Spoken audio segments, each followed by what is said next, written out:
Now we are going to start the next topic of redemption of debentures, and this topic is related to cum interest and ex interest. Whenever we are interested to purchase our own debentures, it will be the time when the market will be favorable for us. And if company is purchasing own debentures, and if we are saying market is favorable, means our debentures are available at favorable price when we can buy them at a price which is less than face value. And when you will be cancelling these debentures, you will be definitely earning profit. So it is not compulsory, it's not mandatory that you will be buying debentures only on the payment on the date of payment of interest. तो आप जब debentures own debentures bye करते हैं market में, तो आप favourable conditions को ध्यान में रख के बाय करते हैं और कभी भी डेट को कंसिडर नहीं किया जाता. बट जब इसकी अकाउंटिंग ट्रांजैक्शंस की जाएंगी तो उस समय डेट बहुत मायने रखेगी कि आपने किस डेट को अपने ओन डिबेंचर्स को मार्केट में बाय किया है. And it is never possible कि आप इंटरेस्ट पेमेंट की डेट को ही ये ट्रांजैक्शन करें. तो हमारी जो डेट ऑफ ट्रांजैक्शन होगी जब हम बाय करते हैं own debentures, that may be different from date of payment of interest. तो अब ऐसे केस में क्या किया जाएगा, कैसे किया जाएगा और ऐसा कब क्या सर्कमस्टांसेस होंगे और किस तरह से ट्रीट किया जाना चाहिए, हम इस बारे में डिस्कशन करने वाले हैं.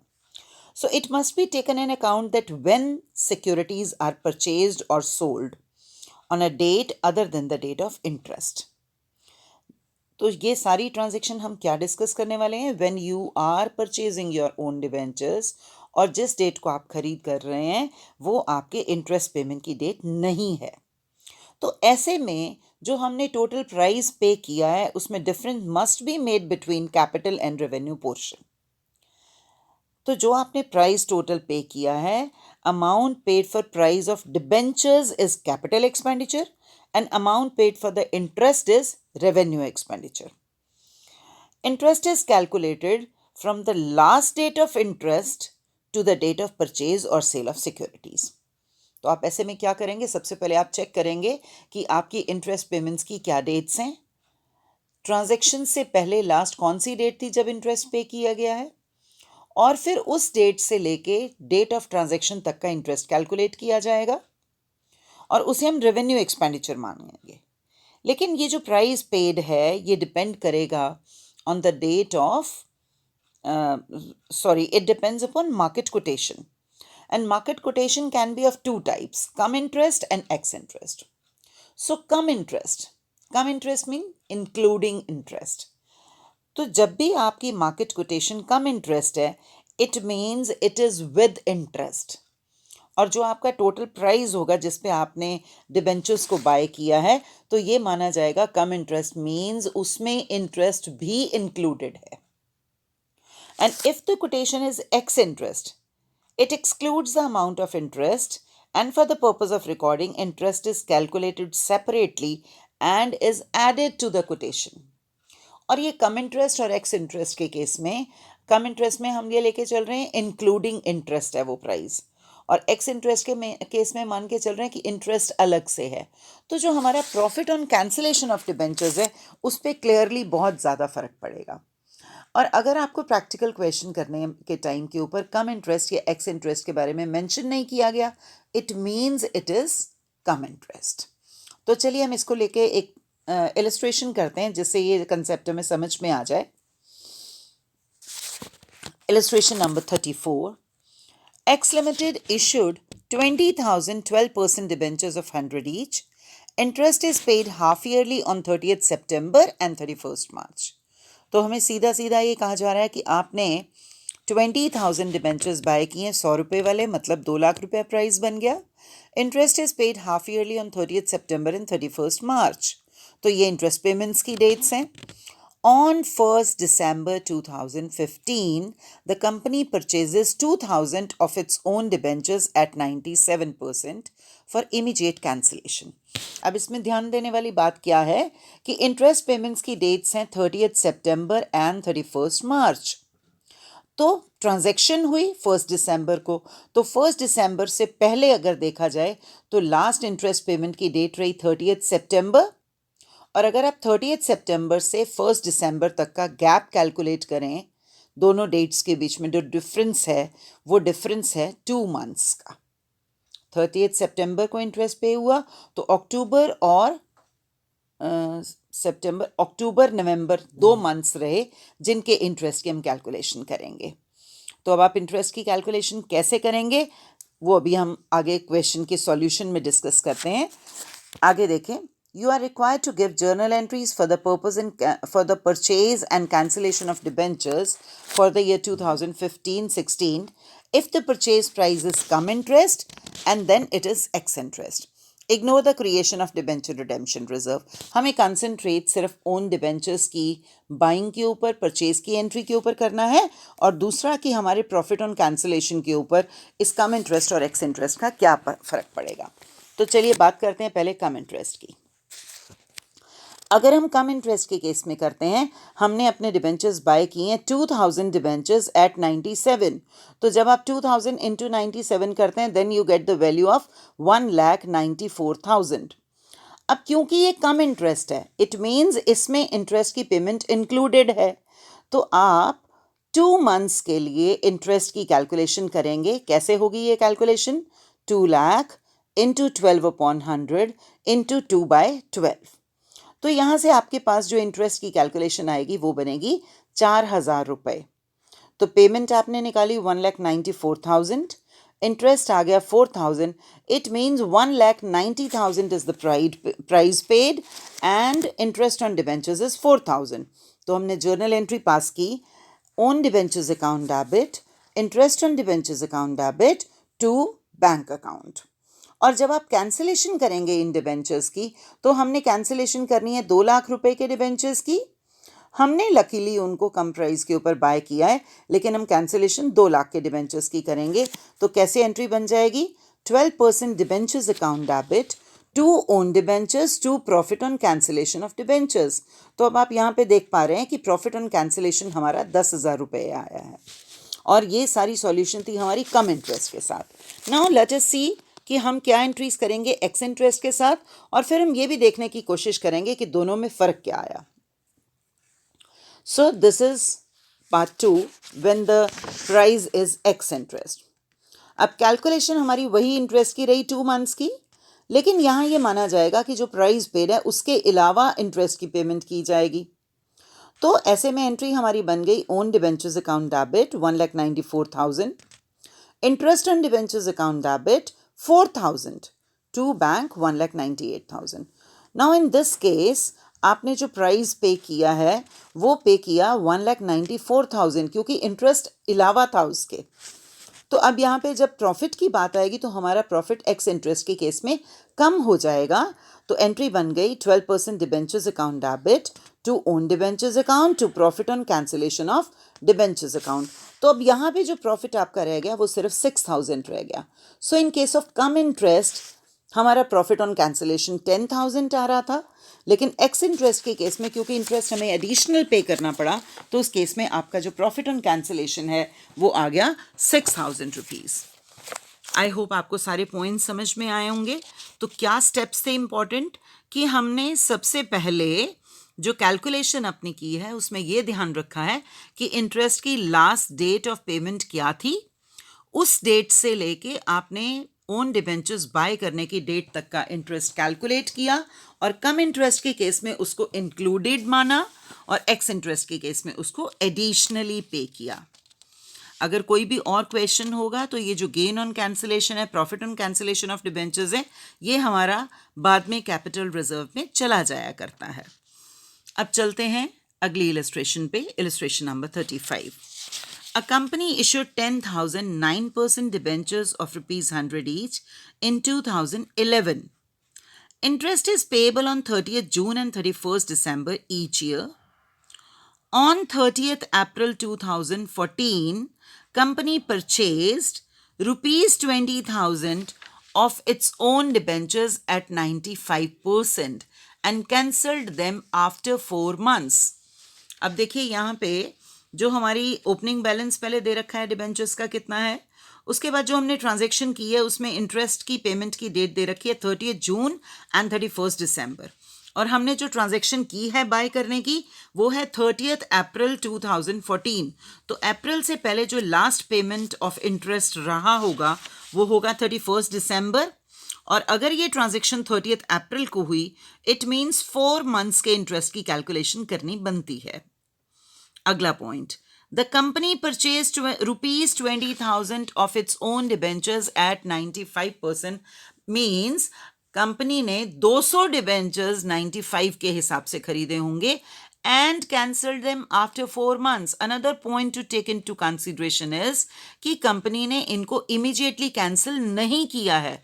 अगर immediately cancel करते तो परचेज के साथ ही cancellation की एंट्री आ जाती, लेकिन यहाँ 4 मंथ्स के बाद कैंसिलेशन किया है तो कुछ और एडिशनल एंट्रीज भी हमारी आ जाएंगी। Give journal entries if debentures are purchased, come interest and ex interest. Now this illustration has some additional entries too. क्योंकि हमने अपने डिबेंचर्स को बाय किया और बाय करने के बाद उनको 4 महीने के बाद उनका कैंसिलेशन किया है, तो उन 4 मंथ से हमारा क्या डिफरेंस आ जाएगा वो हमें चेकआउट करना है।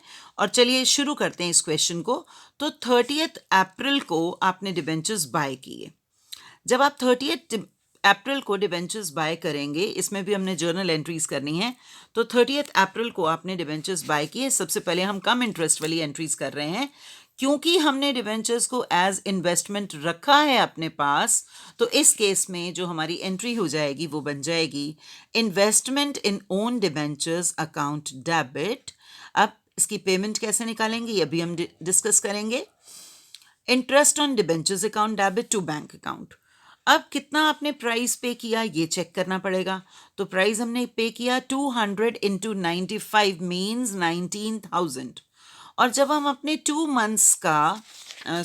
मंथ्स का इंटरेस्ट कैलकुलेट करेंगे तो that interest will be calculated as 20,000 into 9/100 into 4/12। और जब आप इसको कैलकुलेशन को सॉल्व करते हैं it comes to 600। It means हमने जो 19,000 रुपया पे किया है उसमें 600 रुपये इंटरेस्ट के इंक्लूडेड हैं। तो जो हमारी एंट्री में अमाउंट्स आएंगे इन्वेस्टमेंट इन ओन डिबेंचर्स में आ जाएगा 18,400, इंटरेस्ट ऑन डिबेंचर्स में आ गया 600, टू बैंक अकाउंट करते हुए 19,000। उसके बाद अब आई अगली एंट्री।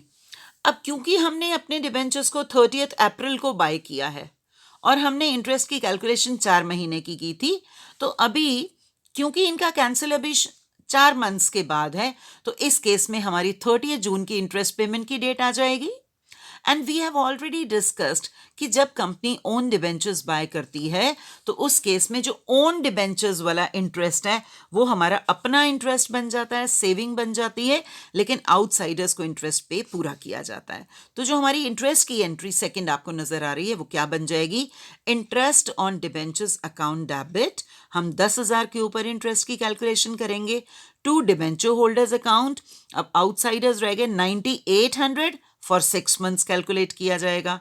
इसी तरह से to interest on own debentures 200 debentures पे 2 मंथ्स का। तो आप अमाउंट ऑफ डिबेंचर्स निकाल लेंगे इनटू 100 करते हुए, इनटू रेट ऑफ इंटरेस्ट 9% है, इनटू 6 मंथ्स। और जो 200 डिबेंचर्स हैं आपके ओन डिबेंचर्स उन पे 2 महीने का इंटरेस्ट कैलकुलेट किया जाएगा। ध्यान देने वाली बात है, इंटरेस्ट ऑन डिबेंचर्स जो आप निकाल रहे हैं उसमें डिबेंचर होल्डर्स का इंटरेस्ट निकालोगे 9,800 डिबेंचर्स का for 6 months, and interest on own debentures आप निकालोगे 200 डिबेंचर्स का फॉर 2 मंथ्स।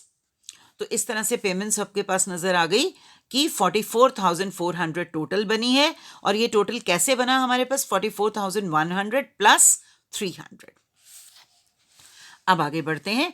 अब ये जो आउटसाइडर्स का इंटरेस्ट है आउटसाइडर्स को पे कर दिया जाएगा। तो debenture holders account debit to bank कर दिया हमने, डिबेंचर होल्डर्स को पेमेंट कर दी। और जो अपने वाला पेमेंट है उसको आप प्रॉफिट ऑन कैंसिलेशन को ट्रांसफर करेंगे बाद में।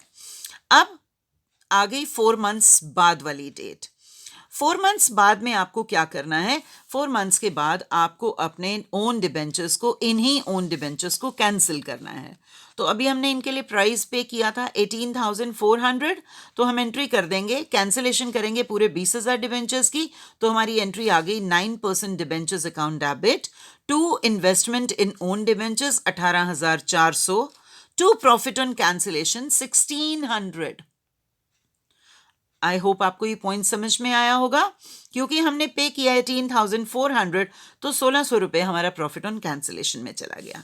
अब इस प्रॉफिट ऑन कैंसिलेशन को साथ के साथ ही हम ट्रांसफर कर देंगे। तो हमने ट्रांसफर किया इसको, profit on cancellation of debentures को, टू कैपिटल रिजर्व, तो ये 1,600 हमने ट्रांसफर कर दिया। अब ये जो 1,600 आपने ट्रांसफर किया है 31 दिसंबर को किया, तो 31 दिसंबर को फिर से इंटरेस्ट पेमेंट की डेट आ जाएगी। तो फिर से इंटरेस्ट पेमेंट की डेट आई, तो आपके पास एंट्री आ गई interest on debentures account debit to debenture holders account to interest on own debentures account.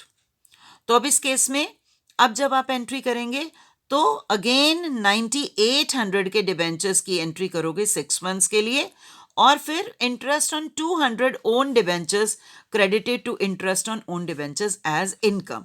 ये इनकम की फॉर्म में आप एंट्री करेंगे, 200 पे 2 मंथ्स की एंड देन 9,800 पे 6 मंथ्स की। तो अगेन हमारे पास एंट्री आ गई 44,400 to debenture holders to interest on own debentures account, then debenture holders account debit to bank. अब ये जो हमने दोनों बार इंटरेस्ट ऑन डिबेंचर्स की एंट्री की, तो इस इंटरेस्ट ऑन ओन डिबेंचर्स को हमें अपने P&L में लेके जाना है। तो यहाँ पे एंट्री हो जाएगी interest on own debentures account debit to statement of profit and loss. इसी तरह से अगली एंट्री आ गई statement of profit and loss to interest on debentures. तो ये जो दो एंट्रीज हमने की हैं, एक तरफ हमने इंटरेस्ट ऑन डिबेंचर्स के एक्सपेंडिचर को, and point to be noted कि एक जगह आपने 300 अमाउंट्स हैं, उन दोनों का 600 ट्रांसफर करना है, और फिर statement of profit and loss to interest on debentures में जो टोटल हमारा इंटरेस्ट है 88,800 का, आप उसको ट्रांसफर करेंगे। टोटल इंटरेस्ट को भी ट्रांसफर कर दिया और टोटल जो हमारी इनकम हुई थी हमने उसको भी ट्रांसफर कर दिया। अब नेक्स्ट आ जाता है सेम इलस्ट्रेशन, जब इसी क्वेश्चन को हम एक्स इंटरेस्ट के साथ सॉल्व करते हैं। तो जब आप एक्स इंटरेस्ट के साथ सॉल्व करते हैं तो एंट्रीज कैसे होंगी। अब 600 हमारा इंटरेस्ट था, तो इस बार जब हमने इन्वेस्टमेंट इन ओन डिबेंचर्स करना है, इंटरेस्ट को अलग से लेना है, तो एंट्री बन गई हमारी investment in own debentures account debit 19,000, interest on debentures account debit 600 to bank account 19,600। अगली एंट्री इंटरेस्ट पेमेंट की एंट्री है, उसमें कोई चेंज नहीं, जैसा हमने पिछले मेथड में किया था बिल्कुल वैसा ही हो जाएगा। Interest on debentures account debit to debenture holders account to interest on own debentures account, 300 रुपये का इंटरेस्ट, 44,100 की हमारी डिबेंचर होल्डर्स की आउटसाइडर्स की एंट्री। नेक्स्ट एंट्री में हम debenture holders account debit to bank करते हुए एंट्री कर देंगे। अब आ गई प्रॉफिट ऑन कैंसिलेशन की। अब यहाँ एंट्री में थोड़ा सा चेंज आ जाएगा, क्योंकि जो हमने अमाउंट पे किया है 19,000 एज प्राइस पे किया है, तो 9% debentures account debit to investment in own debentures account to profit on cancellation of debentures अब हमारा कम हो गया। वहाँ 1,600 आ रहा था, यहाँ हमारा प्रॉफिट ऑन कैंसिलेशन सिर्फ 1,000 रह गया। इस प्रॉफिट ऑन कैंसिलेशन को आप साथ ही ट्रांसफर कर देंगे अपने कैपिटल रिजर्व में। अब फिर से इंटरेस्ट पेमेंट की बारी आई, तो interest on debentures account debit to debenture holders to interest on own debentures account, तो अगेन 9,800 के ऊपर आप ले लेंगे 6 महीने का इंटरेस्ट 44,100, एंड 200 ओन डिबेंचर्स के ऊपर जिनको जो आपकी इनकम बन गई है उसको आप ले लेंगे 300। अगेन आउटसाइडर्स को आप पेमेंट करेंगे डिबेंचर होल्डर्स टू बैंक करते हुए 44,100, और फिर लास्ट की दो एंट्रीज में आप अपना करेंगे interest on own debentures account debit to statement of profit and loss 600 300 की 2 बार की हमारी इनकम है, एंड देन लास्ट में जो टोटल इंटरेस्ट है उसको आप ट्रांसफर कर देंगे statement of profit and loss debit to interest on debentures account. जो हमारा टोटल 88,800 का टोटल इंटरेस्ट का एक्सपेंडिचर है उसको हमने अपनी स्टेटमेंट में ट्रांसफ़र कर दिया। और इसी के साथ हमारा रिडेम्पशन ऑफ डिवेंचर्स का चैप्टर ख़त्म होता है। आई होप आपको सारे क्वेश्चन, सब इलस्ट्रेशन सब समझ में आए होंगे। All the best for your understanding. Thank you.